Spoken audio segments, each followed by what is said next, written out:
Hello, আসসালামু আলাইকুম। Welcome to my another blog. আজকে আমি চলে এসেছি নতুন একটি ভিডিও নিয়ে। সেটা হলো কলার মোচার বড়া। আর কলার মোচায় রয়েছে প্রচুর প্রচুর প্রচুর পুষ্টিগুণ। আর এটার পুষ্টিগুণ সম্পর্কে জানতে হলে আপনাকে নেটে সার্চ করতে হবে, না হয় কোনো ডক্টরের সংস্পর্শে যেতে হবে। কলার মোচায় রয়েছে প্রচুর পরিমাণ আয়োডিন। কলার মোচা হিমোগ্লোবিনের স্বল্পতা দূর করা সহ বিভিন্ন গুণে গুণান্বিত হচ্ছে এই কলার মোচা। চলুন এই সবজিটা কীভাবে খাওয়া যায় সেটা দেখে আসি। এটাকে আসলে সবজি বলা উচিত কিনা আমি জানি না। যাই হোক, কলা গাছের ফুল এটা এটা কিন্তু খেতেও অনেক অনেক মজা। এটা অনেকভাবে খাওয়া যায়, যেমন এটার ভাজি খাওয়া যায়, ভর্তা খাওয়া যায়, বড়া খাওয়া যায়, আবার অনেকে এটা দিয়ে পাকোড়া বানায়। যাই হোক, আমি আজকে হচ্ছে গিয়া এটা দিয়ে বড়া বানাবো।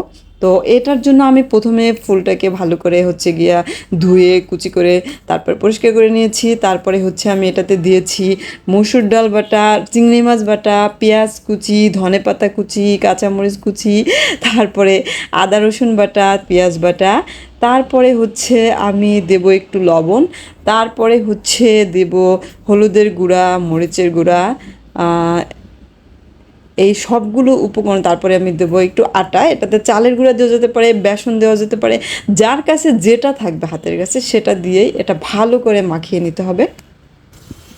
এভাবে ভালো করে মাখিয়ে তারপরে হচ্ছে গিয়া তেলের মধ্যে পেঁয়াজুর মতো করে ভেজে নিব। এটা খেতে কিন্তু দারুণ মজা। আর এটার পুষ্টিগুণ সম্পর্কে তো বললাম। আর আপনি হচ্ছে নেটে গুগলে সার্চ করলে এটার পুষ্টিগুণ সম্পর্কে আপনি খুব ভালোভাবে জানতে পারবেন। তো যাই হোক, এটা অনেকে অনেকভাবে খেয়ে থাকে। আমার কাছে এভাবে খেতে ভীষণ ভীষণ ভালো লাগে। আমিও অন্যান্যভাবেও এটা খাই।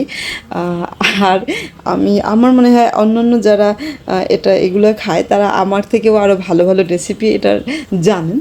তো যারা জানেন, আমার ভিডিওটা তাদের জন্য না, আসলে আমার ভিডিও সবসময় আমি বলি নতুনদের জন্য, যারা পারেন তাদের জন্য না।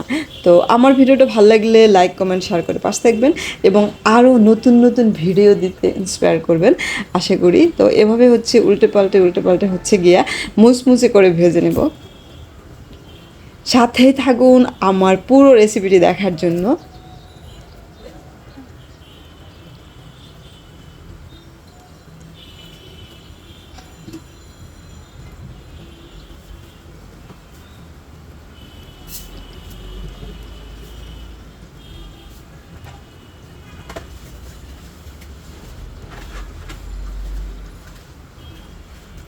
হ্যাঁ, এটাতে হচ্ছে গুঁড়া মাছও দেওয়া যেতে পারে।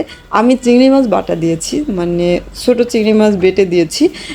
গুঁড়া মাছ যে কোনো হচ্ছে গিয়া মলা মাছ টাছ এইসব মাছও অবশ্য বেটে দেওয়া যেতে পারে।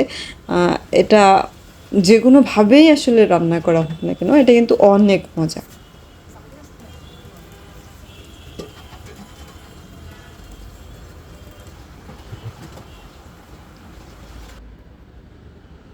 এভাবে এক এক করে আমার সবগুলো বড়া ভাজা হয়ে গেছে। দেখেন দেখতে কত সুন্দর লাগছে।